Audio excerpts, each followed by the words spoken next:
Hey, I'm Solomon Jaye, and welcome to Beyond Mediocre, where I get to sit and talk with creative professionals about what they are doing to push beyond mediocre.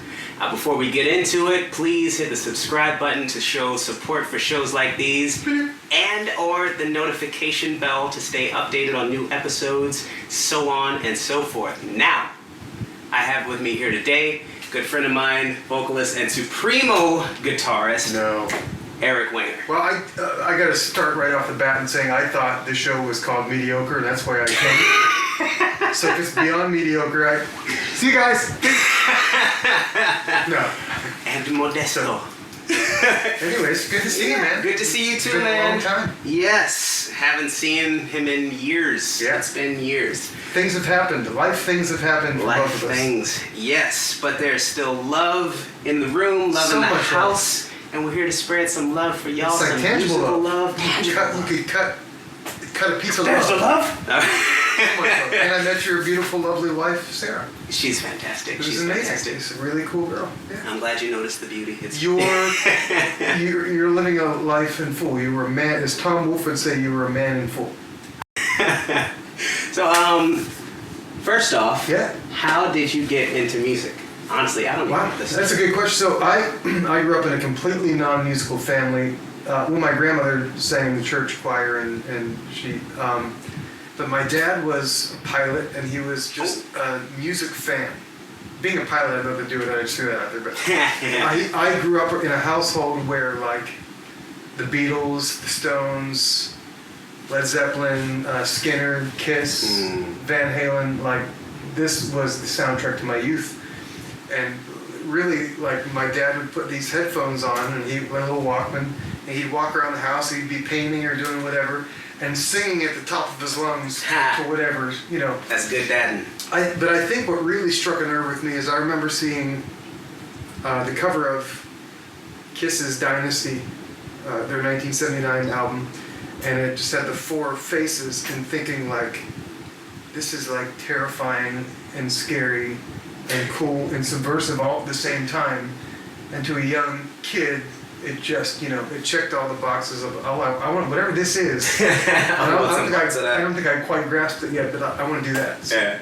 So that was the gateway, and for me, I've kind of dabbled. I actually play in a Kiss tribute band now, which has come full circle, but I dabble a little bit in everything. So I started with drums, was the first instrument that I played. I played drums. Yes. I was a drummer. I got my first drum set in 7th grade because I wanted to be Peter Criss, and played in bands. And then about a year later, I noticed that I had like an aptitude for singing accidentally. So then I stepped out from behind the drums. Again, this is like 8th grade. This isn't like, I'm still very, very young. Yeah. And just started singing in bands. So it's always been, I love all kinds of music. But rock and roll was always kind of like the anchor and the foundation to everything I've done after that. So. That's cool, man. How about you? I imagine it's a much different thing when both of your parents, were really good singers. Did that? Yeah, and it was weird. There was a little bit of expectation that I would and should sing when I was little, and I think that kind of made me rebel against it even more a bit. So one of the things I love about, you've got one of my all-time top 5 favorite voices of anybody I've worked with. Thank you, man. But I think one of the things that's also set you apart as an exceptional talent is your dancing. So I feel like I'm interviewing you. I'm going to interview Solomon on his own podcast. Switcheroo. So what got you into that? What was your... That was more me first. And obviously not so much like ballet, jazz, all that kind of stuff. When I was really little, my parents put me in tap for a bit. And I was doing a lot of tap dancing early on, and then I stopped that for a good long while, but slowly got more and more into martial arts. And so interestingly, these two stories go hand in hand. And I was still off and on doing lots of deeper martial arts stuff until I was in my 20s, but that getting more into that kind of stuff in junior high led me to meet a good friend of mine named Corey in Houston. And we ended up joining and forming a breakdance crew together. Because even to this day, a lot of breakdancers, they're like former or current martial artists and gymnasts. It's like gymnasts and martial arts guys who also like dancing, with the exception of like some of the more pop locky kind of guys. But outside of that, it's usually a combination of the two. I would like to recommend a name change to the podcast. It should be Podcast 2 Electric Boogaloo. I haven't watched that movie in years. Sarah, I'm a force to make you watch that movie, sir. Sorry. But he was the one who got me into, I was in high school and we needed fine arts credits to graduate. Right. And we had been doing our breakdance thing and all that. And I was going to take drawing for an easy A, and so I could have my fine arts credit knocked out. And he was like, no, we should sign up and take choir. Apparently he doesn't even remember this happening. Yeah. He has no memory of this happening. That's awesome. But he was like, no, we should take choir. It'll be an easier A because you don't have to be good. You know, like you don't have to be good at all. Just show up and or do really it. show improvement. Just show up and do it. They can't make you sound better. I was like, that's for all the girls. Okay, good point. Yeah, so we joined. It was nice and easy. I was like, well, yeah, let's go ahead and join choir. And man, I hated it at first. And I was along with the breakdancing and stuff. I was on the football team. Yeah. And come to find out that the choir hours conflicted with football practice, and my mom would not let me quit choir for football, and I was livid. I was so mad. But little by little, the choir thing won out, and here I am years later, only one who didn't end up going into the military. All the rest of my friends did. Thank you, Mom, for not letting him play choir. Because I probably would have never run into you. Well, and that was probably the smallest thing in the state of Texas, so I would have been crushed into little pieces. Going back to the music thing was that I got bit by the music bug. I sang and I jumped around from drums to singer to bass guitars for a while. But I was knee deep in the high school musicals and the choir, and I had this. I went and I studied opera because I liked the teacher at the university where I went, and but I knew and I loved opera. That's the thing, is like I loved it all. Like I love jazz and I love gospel and I love opera and I love rock and roll and I love some metal and I love acapella. Obviously, like I find value in all of it. It's good, Yeah. And I think all of it has, in some form or another, informed either the way that I sing, perform, write, or arrange music. But I knew even then, like doing the opera stuff, that like I don't want a career at this. Yeah. But I can take what I can learn and build a technical foundation that might, inform the way I do what I do. So, I remember when I was a public school teacher for 11 years and I taught middle school choir.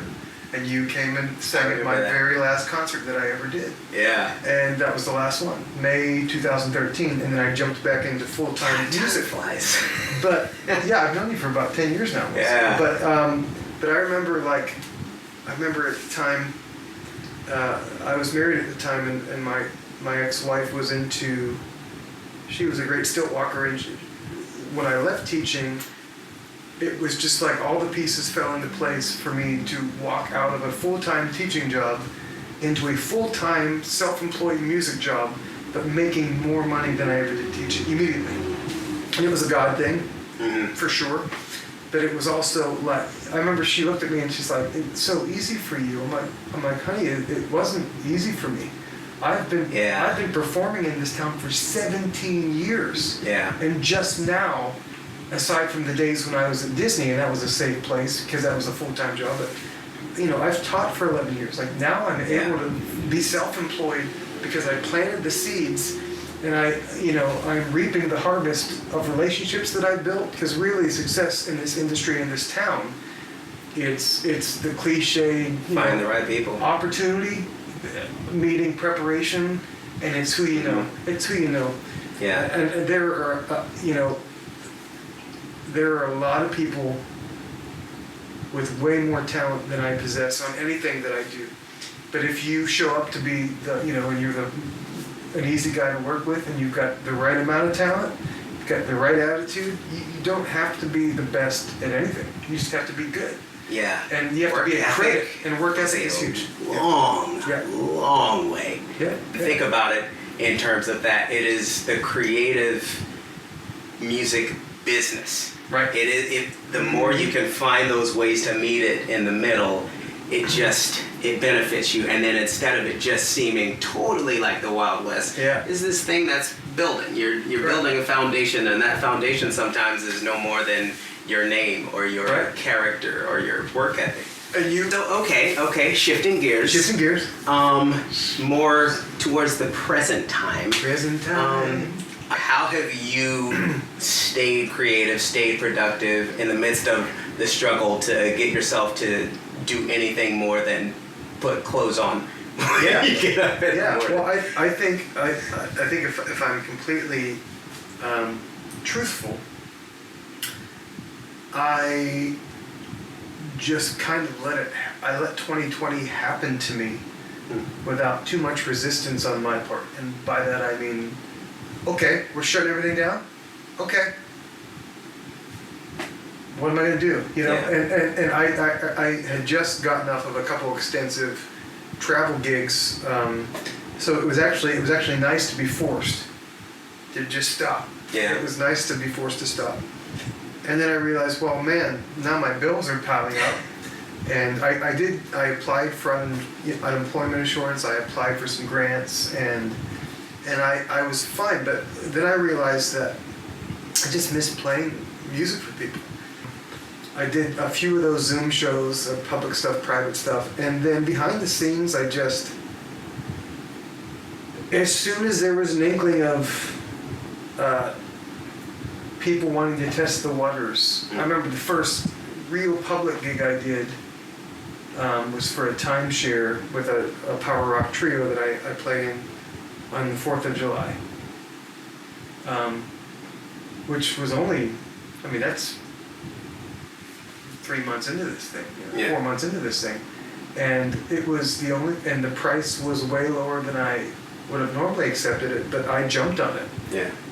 To encourage them to bring this back. Try to meet them. Meet them where they are, meet them in the middle. And understanding too that there is a time, I do foresee a time when my goal is to push it back to where it was and help in any way that I can. But so I would, start working at some of the places that I worked at before, just trying to encourage and breathe life back into this thing that we love so much. But aside from that, I also have the reality of I need to pay my bills and support, the people that I love in the extent that I can, or the responsibilities that I had. So I transitioned through 4 different careers in that short amount of time. And, I sell insurance now occasionally, but I'm hoping to get back to the place where, music is my income again, completely. So, how about you? I've been forcing myself, like this past weekend, I'm like, okay, this is my couple of hours where I have a couple of songs in my head, I've tracked a couple of things as voice memos in the phone, I gotta pull out the journal, write this stuff out, do a couple of quick rough draft recordings, and then I'll tackle the next phase in a couple days, like doing that kind of little thing here and there. And then, of course, I'm finding it fulfilling because everybody's got stories. Like, there's so many things that we as an entertainment community don't all know about each other. And that the people that we play for and people who support us, friends, family, students, also don't know about us in general. And it's kind of, for me, it's a very humanizing thing, because I feel like with this whole, how things have happened with social media and things have exploded and exploded and exploded, which I won't get into because, the ways in which that has happened should be pretty apparent and obvious to everyone. I feel like we forget the fact that we are human beings. And some of us, incidentally, are creative human beings and have chosen to pursue that creativity as our income and so on and so forth.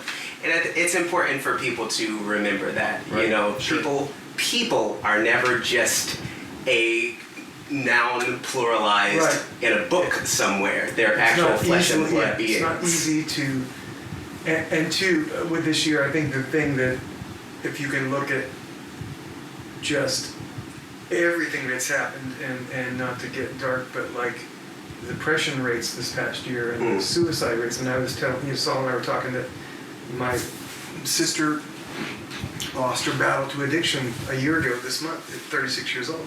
And like the one thing that this, even more than the creativity, because I can do that anywhere, anytime, but I think the one thing that this year has really robbed us from is the most important thing. It's relationship.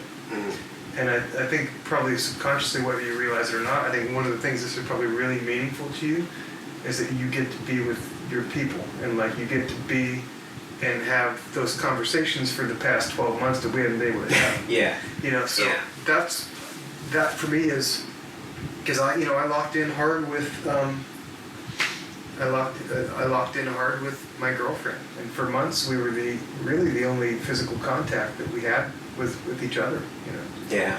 And it's a miracle that we get along so well. We didn't kill each other. Yeah, go ahead and say it. No, it's just true. And I neither of us beat the other one over the head. It's great. Like no major fights. Like it's pretty chill and pretty agreeable. It's great. But yeah. But yeah, but to be out and these things give me hope. And to sit here in your house gives me hope, because I feel like, it feels like my life did on March 7th, 2020. Yeah. And not, Yeah. you know. All right. Well, thank you, man. Let's get into some music. Let's do it. Homework. Look this I'm on. gonna have to look that up.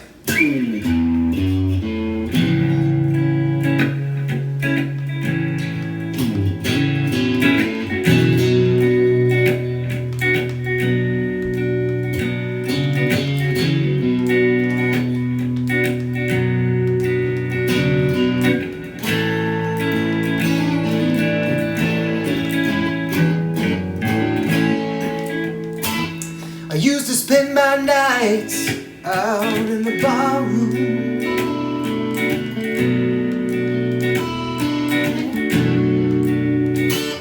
Liquor was the only love I'd ever known.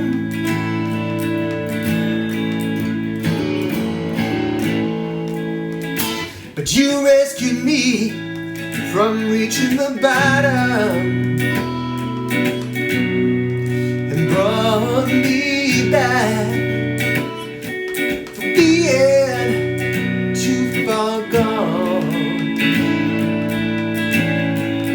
You're as smooth as Tennessee whiskey. You're as sweet,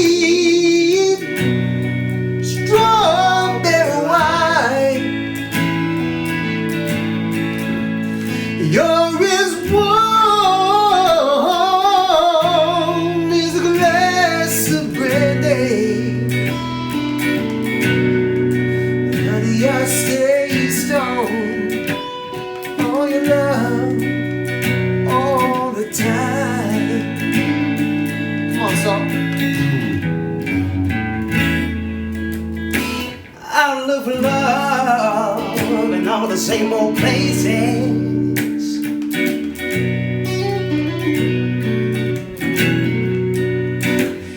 Found the bottom of the bottom's always dry.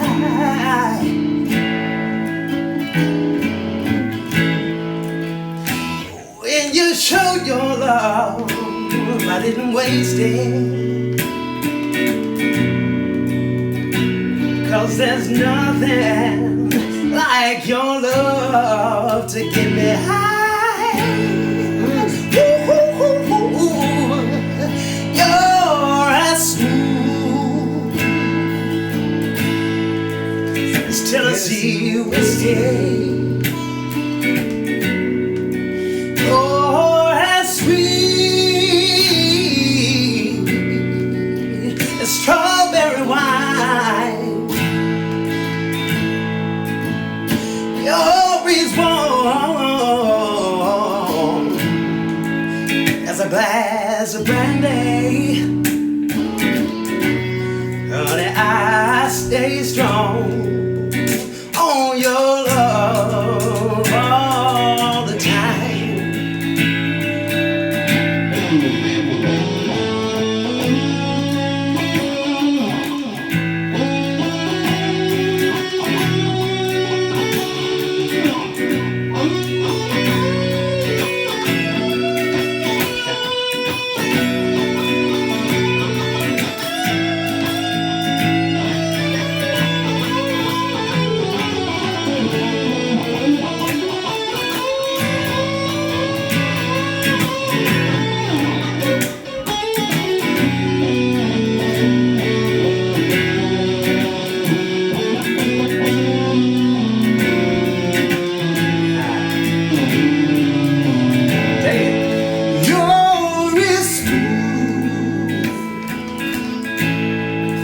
Tennessee whiskey.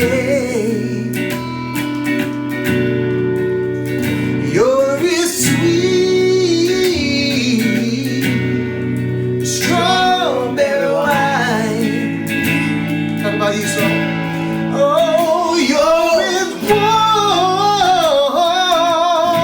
as a glass of brandy. Glass of brandy. And honey, I stay stoned on your love all the time. One more time. Pour as smooth as Tennessee whiskey. Pour as sweet as strawberry wine. You're as warm,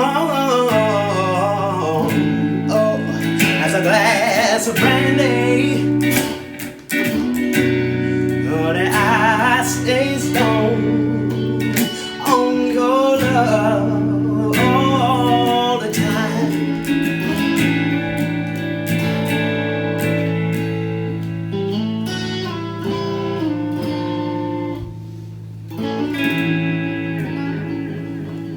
That boy good. Erik Winger, thank you. Thanks, buddy. That was fun. Hey, thanks so much for hanging out with us today.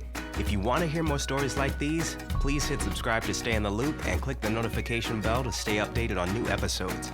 Make sure to check out Erik at wingnut0731 on Instagram. WINGNUT 0731.